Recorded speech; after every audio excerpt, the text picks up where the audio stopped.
Baik, masih bersama di Healthy Corner. Pak Agus, tadi kita di akhir tentang bagaimana kemudian teman-teman di klinik juga mesti menggunakan APD, paling tidak di level 1. Bu Eko Rini, tentu tingkat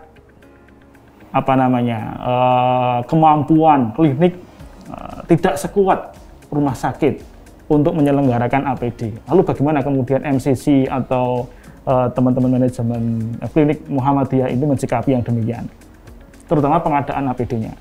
Ya, terima kasih Mas Budi. Alhamdulillah MCCC pimpinan pusat Muhammadiyah itu sudah berkembang di wilayah-wilayah dan bahkan mungkin daerah.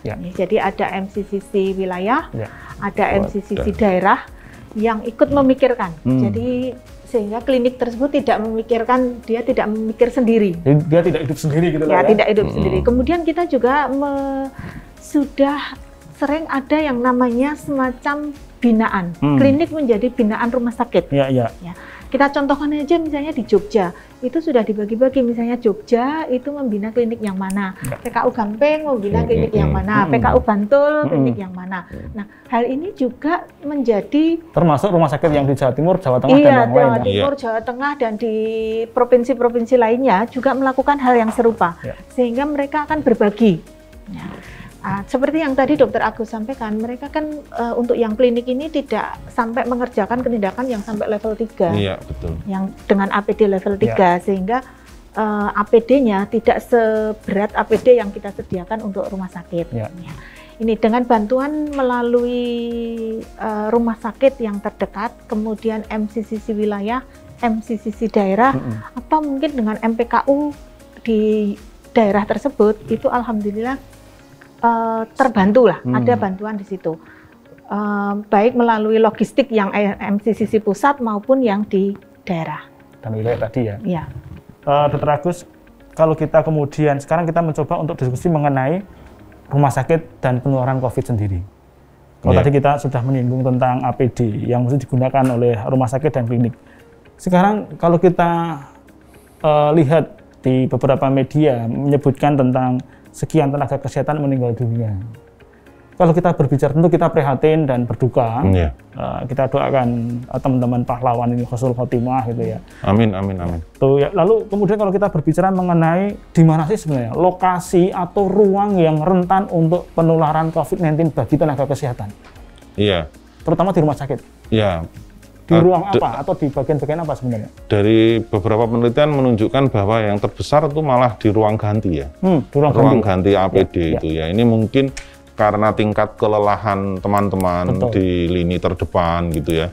Waktu melepas APD-nya agak sembrono dalam tanda kutip, terus ya karena faktor lelah sebetulnya, faktor lelah yang bisa dibayangkan kan dengan APD yang lengkap seperti itu. Nah itu bisa saja terlena dan itu bisa menyebabkan penularan di antara tenaga kesehatan.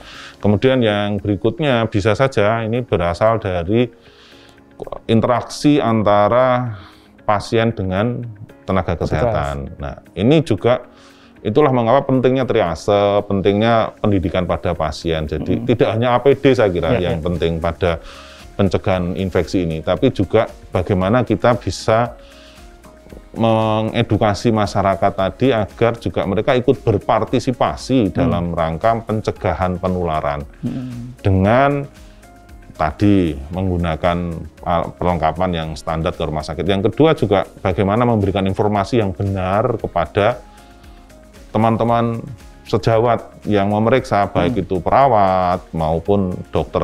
Nah, dari itu kan kita bisa melakukan triase itu. Oh, ini harus ke ruangan yang khusus infeksi, oh ini yang tidak, sehingga akan memudahkan untuk penanganannya dan meminimalisir resiko penularan di rumah sakit. Tadi Dokter Eko ini juga kita harus sudah mulai terbiasa di rumah sakit untuk membedakan jalur antara infeksi dan yang tidak infeksi, seperti itu. Ya, itu 75 rumah sakit Muhammadiyah Dokter Eko ini. Kalau kita lihat kemudian di 75 rumah sakit Muhammadiyah yang telah melayani COVID ini, apakah memang kemudian faktor kelelahan ini sangat besar pengaruhnya terhadap komitmen penggunaan APD, terutama ketika kemudian harus melepas, karena tentu memakai dan melepas itu lebih mudah memakai daripada melepasnya ya, protokolnya saya kira ya.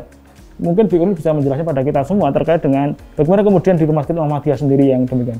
Lalu apakah sudah pernah atau sudah terjadi atau sudah ada tenaga kesehatan di Rumah Sakit Muhammadiyah yang terpapar virus corona ini, Bu Irin? Atau terinfeksi? Tadi memang kalau memakai dan melepas itu mungkin juga waktunya mungkin hampir sama. Waktu yang digunakan untuk memakai karena urut-urutannya itu ada. Nah, lebih penting lagi pada melepas. Karena intinya bagian luar itu tidak boleh tersentuh kayak gitu karena setelah kontak. Nah, padahal pada saat memakai kondisi seseorang itu masih fresh. Dia mungkin baru masuk jaga, dari rumah baru datang. Dan belum ketemu dengan pasiennya. Belum ketemu dengan pasien, sehingga dia akan memakai APD. Nah, mungkin kita yang di luar rumah sakit, itu mungkin tidak membayangkan bagaimana memakai APD yang seperti itu. Ruwetnya, nggak bisa makan, nggak bisa minum, buang air kecil aja nggak bisa, kayak gitu. Nah, itu kan menjadi, mungkin hambatan tersendiri di situ, sehingga bagaimana mengatur siklus jaga, siklus menggunakan APD. Nah, kemudian pada saat selesai, itu habis menangani pasien, mungkin 4 jam, 5 jam, ada yang bahkan mungkin lebih dari itu. Dalam satu shiftnya gitu ya? Dalam satu shiftnya, ya, shift 8 jam, 7 jam, 8 jam, mungkin 4 jam, 5 jam dia menggunakan APD. Pengennya begitu selesai, itu rasanya plong. Maksudnya plong itu menyelesaikan tugas hari itu. Lega, pengennya cepet kayak gitu ya, pengennya cepet, akhirnya akan terlewat kadang-kadang. Misalnya handskun belum dilepas, dia sudah melepas yang lain kayak gitu. Nah, ini yang menyebabkan bagian yang kotor itu menyentuh pada bagian bersih dari tubuh kita. Nah, yang sudah kontak dengan pasien itu menyentuh tubuh kita. Nah, kehati-hatian itu memang mungkin awareness atau kehati-hatian kita itu kadang dipengaruhi dengan tingkat kelelahan dan lain sebagainya yang tadi Dokter Agus sampaikan. Termasuk kelelahan psikis ya? Iya, kelelahan psikis itu membuat kita pengennya cepet-cepet kayak gitu. Padahal harus diperhatikan betul pada saat melepas. Nah, ini mengapa tadi disampaikan tertinggi itu di pelepasan APD. Alhamdulillah sampai sekarang untuk di Rumah Sakit Muhammadiyah Aisyah, saya belum mendapatkan laporan ada yang terinfeksi di sini. Hanya saja mungkin yang perlu kita perhatikan itu tadi memberi informasi yang benar, yang tadi Dokter Agus sampaikan. Kadang-kadang staf kita itu mendapatkan pasien itu tidak jujur mengatakan bahwa ada riwayat kontak.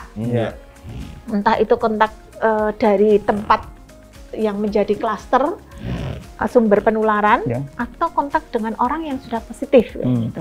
Nah, hal ini yang menyebabkan juga kadang-kadang kewaspadaannya menurun seperti ini karena apalagi kalau kemudian kita kaitkan dengan kasus OTG ya. Dia tanpa gejala. Tanpa gejala itu tadi, orang tanpa gejala dia tidak jujur mengatakan bahwa ada riwayat kontak ini sehingga kewaspadaannya menjadi menurun. Nah, ini yang kadang-kadang menyebabkan staf kita harus kita lakukan pemeriksaan.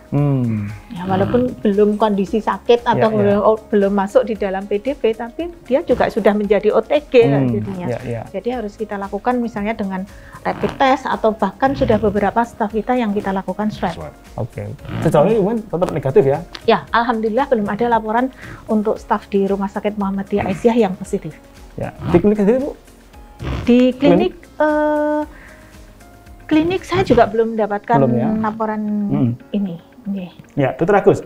Kalau kemudian teman-teman kita di nakes RSMA ini atau di klinik terlanjur tidak atau kurang menggunakan APD lengkap, sedangkan kemudian kontak dengan pasien, apakah itu OTG atau PDP atau ODP, kira-kira apa yang harus dilakukan nakes kita itu? Jadi kalau kita tidak menggunakan APD yang standar ataupun tanpa APD dan kita kontak dengan kasus terkonfirmasi, kan artinya kita masuk dalam kriteria OTG itu sendiri, orang tanpa gejala. Setidak-tidaknya kalau masuk di OTG kita harus di-track untuk apakah kita nanti terinfeksi atau tidak. Jadi teman-teman nakes yang memang kontak dan tanpa menggunakan APD yang lengkap harus seperti tadi dikatakan Dr. Eko ini terpaksa harus dilakukan tracing harus dilakukan pemeriksaan sampai ke swab tadi kalau memang betul-betul ini positif karena memang protokolnya kan walaupun OTG pun kalau dari Kemenkes sampai ke swab. Ya. Baik. Dan apakah kemudian ada protokol yang kemudian si karyawan yang bersangkutan diistirahatkan di isolasi mandiri begitu? Ya, kita mengikuti itu juga. Jadi kalau memang seperti itu sambil menunggu hasil swab, nah itu kita karantina secara mandiri ya. Secara mandiri selama 14 hari. Baik. Dengan tidak mengurangi haknya. Tidak mengurangi haknya. Yang penting itu ya. Iya. Baik, terima kasih mengenai hak nanti kita diskusikan di sesi berikutnya. Baik, kita akan kembali setelah yang satu ini.